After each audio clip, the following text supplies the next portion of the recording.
Subscribe now and press the bell icon. Never miss an update. अब ध्यान दीजिए, sentence कहेंगे किसको? A sentence is a group of words which gives a complete sense. यानी किसी शब्दों का वैसा समूह जो उसका पूर्ण अर्थ देता हो, उसी को हम क्या बोलेंगे? वाक्य बोलेंगे। शब्दों का एक ऐसा समूह जो उस शब्द के बारे में उसका पूर्ण अर्थ देगा, उसी को हम क्या बोलेंगे? वाक्य बोलेंगे, सेंटेंस बोलेंगे। जैसे देखिए, अगर हम यहाँ पर एक शब्द लेते हैं, एक वर्ड लेते हैं इंग्लिश का चेयर, क्या लेते हैं? चेयर। अब अगर चेयर का सेंटेंस बनाना हो तो आप क्या बनाइएगा? देखिए, आप बोलो क्या बनाइएगा चेयर का? दिस इज ए चेयर, ठीक है। और कोई बताइएगा क्या बनाइएगा? दिस इज ए चेयर, यह एक कुर्सी है, ठीक है। और कोई? This chair is new, this chair is new, यह कुर्सी नई है। और हाँ, क्या? This chair is made of would, लकड़ी। चलो ठीक है, यह कुर्सी लकड़ी का बना। अभी यहाँ पर हम देख रहे हैं कि चेयर का ही 3 सेंटेंस बना है। तीनों सेंटेंस अपने आप में सही है, लेकिन गलत कोई नहीं। लेकिन यहाँ ध्यान दीजिएगा, जो सेंटेंस का परिभाषा है, डेफिनेशन है, उसके हिसाब से अगर हम देखते हैं, कुर्सी सॉरी यह एक कुर्सी है, यह कुर्सी नहीं है, यह कुर्सी लकड़ी का बना है, किसी का भी पूरा अर्थ नहीं निकलता। लेकिन अगर हम ऐसे बनाते हैं, देखिए, give me a chair to sit on, मुझे एक कुर्सी दीजिए बैठने के लिए। अब देखिए, कुर्सी, उद्देश्य क्या है कुर्सी का? बैठना। अब देखिए, ये कुर्सी का पूरा अर्थ दे रहा है। ऐसा नहीं करें कि ये वाला सेंटेंस गलत है, चारों सेंटेंस सही है। लेकिन सेंटेंस के परिभाषा के हिसाब से सबसे परफेक्ट क्या आएगा? Give me a chair to sit on, मुझे एक कुर्सी दीजिए बैठने के लिए, या मुझे बैठने के लिए एक कुर्सी दीजिए। तो कुर्सी क्यों मांगेगा कोई भी? बैठने के लिए। उसका कंप्लीट अर्थ निकल करके बाहर आ, तब हम इसको क्या बोलेंगे? इसको हम एक कंप्लीट सेंटेंस बोलेंगे। इसे ऊपर वाला भी सेंटेंस सही है। उसी प्रकार से कोई अगर बुक का बनाना होगा, this is my book, this is your book, this book is for my friend, यह किताब मेरे दोस्त के लिए, ये सब बन सकता है। लेकिन उसका कंप्लीट अर्थ कहाँ निकल करके आ रहा है? बुक आखिर है क्या? तो हमेशा लिख सकते this is my book to read, हो गया काम खत्म। किताब क्यों लिखा है? पढ़ने के लिए। तो उसका यूज जरूर डालना है आपको सेंटेंस बनाने। तो ये तो हो गया सेंटेंस क्या होगा उसका चर्चा। अब ध्यान दीजिए, हम लोग को मेन रूप से 5 प्रकार के सेंटेंस पढ़ने। कितने प्रकार के? 5 प्रकार के। पहला क्या होगा? Assertive sentence, imperative sentence, exclamatory sentence, objective sentence और इंट्रोगेटिव सेंटेंस। ठीक है, यहाँ तक नोट कीजिए, फिर एक सेंटेंस के बारे में पढ़ना है। असर्टिव सेंटेंस हम किसे कहेंगे? A sentence which makes assertions or a statement is called assertive sentence. यानी अगर किसी वाक्य में किसी के बारे में कुछ बोला जाएगा, कुछ कहा जाएगा, उसी को हम असर्टिव सेंटेंस कहेंगे। जैसे मेरे पिताजी एक किसान हैं, तो किसके बारे में बोला जा रहा है? मेरे पिताजी के बारे में। भारत एक महान देश है, किसके बारे में कुछ कहा जा रहा है? तो जितना भी आप पीछे में बनाए हैं सेंटेंस, चाहे वो स्ट्रक्चर में देखिएगा, चाहे टेंस में देखिएगा, वो असर्टिव सेंटेंस आप बनाए हुए हैं। जैसे डॉक्टर आने के पहले रोगी मर चुकेगा, तो ये भी क्या है? Assertive sentence. किसके बारे में बोला जा रहा है? डॉक्टर और रोगी। डॉक्टर आएगा, रोगी पहले ही मर जाएगा। तो अगर किसी व्यक्ति के बारे में कुछ बोला जाएगा, कुछ कहा जाएगा, वही चीज क्या कहलाएगा? Assertive sentence. तो इसमें एग्जांपल लिखने की जरूरत है नहीं, वो पहले आप बहुत बना चुके हैं। अब मेन रूप से हम लोग को देखना है इंपरेटिव सेंटेंस।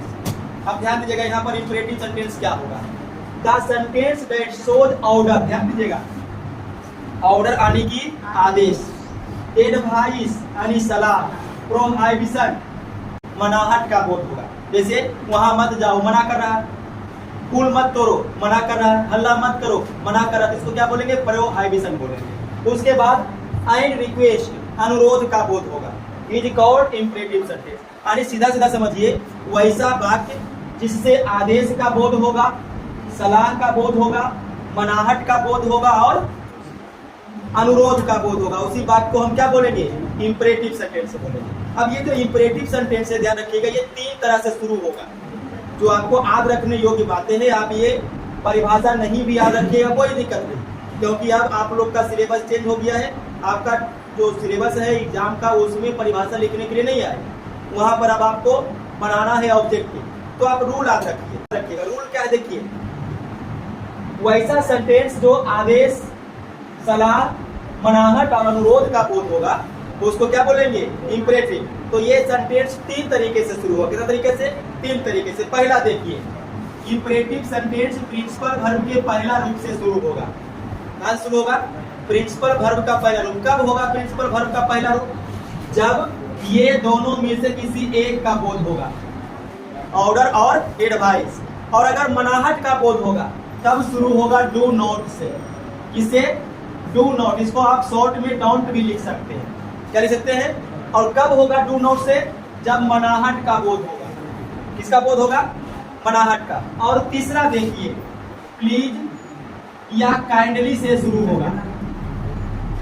कब होगा प्लीज या काइंडली से शुरू, जब अनुरोध का बोध होगा। तो याद रखिएगा, इंपरेटिव सेंटेंस 3 तरीके से बनाया जाएगा, 3 तरीके से शुरू होगा। प्रिंसिपल वर्ब का पहला रूप से, जब आदेश और सलाह का बोध होगा। डोंट यानी कि डू नॉट से, जब मनाहट का बोध होगा। प्लीज या काइंडली से, जब अनुरोध का बोध होगा। ठीक है। इंपरेटिव सेंटेंस PV1 डोंट या प्लीज काइंडली से शुरू होगा। अब इसका तरीका देखिएगा, व्हेन सोच,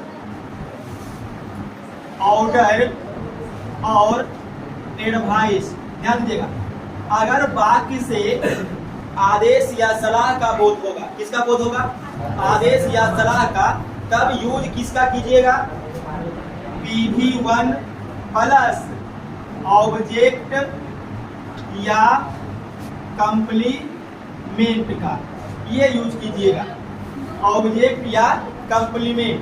ठीक है। जैसे एग्जांपल देखिएगा, अब देखिए ये चारों का चारों सेंटेंस देखिएगा। वहां जाओ, ऑर्डर दे रहा है। 1 कप चाय लाओ, ऑर्डर दे रहा है। अपना काम करो, ऑर्डर दे रहा है। गरीबों की मदद करो, सलाह दे रहा है। गरीबों की मदद करो, सलाह दे रहा है। तो इस प्रकार से देखिए, जो चारों सेंटेंस है उसमें या तो ऑर्डर या तो एडवाइस का बोध होगा। अब बनाइएगा कैसे, तो सबसे पहला लगाइएगा वर्ब का पहला रूप। वर्ब मतलब जो काम होगा। कौन सा काम हो रहा है, जाना। तो जाना का गो और ऑब्जेक्ट क्या है, देयर। तो गो टू देयर। फिर देखिए, 1 कप चाय लाओ, वर्ब कौन है, लाना। तो लाना का क्या होगा, ब्रिंग। और ये cup of T, 1 cup of T. तीसरा देखिए, अपना काम करो, वर्ब कौन है, करना। तो करना का वर्ब हो जाएगा डू। और फिर ऑब्जेक्ट या कंप्लीमेंट को भी कर लीजिए, अपना काम, तो योर वर्क। अब ये ध्यान में रखिएगा, इसके आगे वाला जो आप लोग टेंस पढ़े हैं या स्ट्रक्चर पढ़े हैं, उसमें आप देखे होंगे या केस पढ़े हैं, अपना का मीनिंग सब्जेक्ट के अनुसार लगता है। जैसे आई रहेगा तो अपना का मीनिंग आई, बी रहेगा तो आवर, यू रहेगा तब योर, ही रहेगा तो ही, सी में हर, इट में इट्स। लेकिन यहाँ कोई भी सेंटेंस रहे, आपको अपना का मीनिंग हर बार क्या लगाना है, योर। इसमें सब्जेक्ट को नहीं देखना है, हर बार अपना का क्या लगाइएगा, योर। ठीक, जैसे अपने घर जाओ तो गो टू योर होम, अपना का योर लगेगा। अपने देश को प्यार करो, लव योर कंट्री। तो जब भी इंपरेटिव सेंटेंस में अपना आएगा तो क्या लगाइएगा, योर। ये याद रखिएगा। चलो अब यहाँ देखो, गरीबों की मदद करो, वर्ब कौन है, मदद करना। तो मदद करना का हेल्प, और ऑब्जेक्ट क्या है, गरीबों की, दा पुअर। आप देखो दा पुअर लिखा है तो यस मत लगा देना। दा लगाने का मतलब हो गया कि वो प्लुरल बन गया है गरीबों, यस लगाएगा हो जाएगा गलत। तो ये भी छोटा छोटा बात पर ध्यान दीजिएगा। चलिए यहाँ तक लिखिए। अभी तो PV1 का टेबल हुआ है, अभी डाउन और प्लीज काइंडली बाकी, जल्दी से यहाँ तक लिखिए। डू नोट का प्रयोग यानी डाउन का प्रयोग कहाँ पर कीजिएगा, जब मनाहट का बोध बता दीजिएगा। ये जो डू नोट है इसका प्रयोग कब कीजिएगा, व्हेन सोच प्रोहाइबिशन, यानी जब मनाहट का बोध हो। किसका बोध होगा, मनाहट का। तो जब मनाहट का बोध होगा तो आप वाक्य को शुरू कीजिएगा डोंट से, यानी डू नॉट से। बाकी सब वही रहेगा, डू नॉट, PV1 ऑब्जेक्ट या कंप्लीमेंट। अब इसका कुछ सेंटेंस देख लीजिए। देखिए ये चारों सेंटेंस देखिएगा, धूप में मत खेलो मना कर रहा है, मनाहट का बोध। वहां मत टहलो, मनाहट का बोध। देखो बक बक मत करो, फिर से मनाहट का बोध। फूल मत तोड़ो, मन। तो चारों सेंटेंस में मनाहट का बोध। शुरू कहां से कीजिएगा? डोंट से, यानी डोंट या डू नॉट जो भी लगाइए। वर्ब का पहला रूप, वर्ब कौन है? खेलना, खेलना का प्ले। ऑब्जेक्ट या कॉम्प्लीमेंट जो भी कहिए, धूप में, इन सन। आगे देखिए, वहां मत टहलो, क्या लगाइएगा? डोंट। वर्ब का पहला रूप, वर्ब क्या? टहलना, टहलना का वॉक। और ऑब्जेक्ट क्या है? देयर, वहां का। फिर देखो बक बक मत करो, पहले क्या लगाइएगा? डोंट या डू नॉट। उसके बाद वर्ब का पहला रूप, बक बक करना, बक बक करना का चैटर हो गया, डोंट चैटर। और देखिए फूल मत तोड़ो, ये बच्चा पहले क्या लगाइएगा? डोंट। उसके बाद वर्ब का पहला रूप, वर्ब कौन है? तोड़ना, तोड़ना का ब्रेक। ऑब्जेक्ट क्या है? फूल, जो खराब है। तो ये आपका हो गया। मनाहट का बोध होने पर डाउन से शुरू कीजिएगा, फिर PV1 और फिर ऑब्जेक्ट या कॉम्प्लीमेंट, यहाँ तक लिखिएगा, फिर आपका प्लीज या काइंडली शुरू होगा। तीसरा केस इसका देखिए, C नंबर।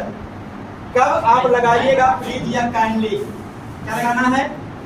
प्लीज या काइंडली। कब लगाइएगा? When shows request. रिक्वेस्ट का मतलब हो गया अनुरोध, यानी जब किसी से अनुरोध करिएगा तब आप किसका यूज कीजिएगा? प्लीज या काइंडली का। यानी जो वाक्य शुरू होगा, वो वाक्य शुरू होगा, आगे में रहेगा या तो प्लीज या तो काइंडली, या तो प्लीज या तो। अब देखो छोटू, ये जो तीनों सेंटेंस आया हुआ है, कृपया मेरी मदद करें, अनुरोध का बोध हो रहा है। कृपया मुझे 200 रुपये दीजिए, अनुरोध का बोध हो रहा है। दया करके गरीबों की मदद कीजिए, ये भी अनुरोध का बोध हो रहा है। अब ध्यान दीजिएगा, बनाइएगा कैसे छोटू? प्लीज या काइंडली में से कोई एक। अभी हम लगाते हैं प्लीज, बता देंगे क्यों लगा रहे हैं। उसके बाद वर्ब का पहला रूप, मदद करना, मदद करना का हेल्प। और ऑब्जेक्ट, मेरा का ऑब्जेक्ट में मी लगाइएगा। कृपया मुझे 200 रुपये दीजिए, तो कृपया का क्या होगा? प्लीज। PV1 देना का गिव। अब देखिए यहाँ पर दो ऑब्जेक्ट है, दोनों में से कोई भी आप लगा सकते हैं।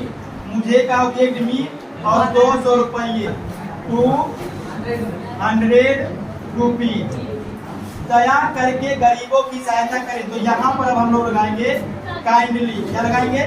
काइंडली। वर्ब का पहला रूप हेल्प और द। तो अब एक चीज ध्यान रखिएगा, कृपया रहेगा तो प्लीज लगाइए, दया करके रहेगा तो काइंडली लगाइए। इंपरेटिव सेंटेंस खत्म हो गया। अब कल देखेंगे एक्सक्लेमेटरी सेंटेंस।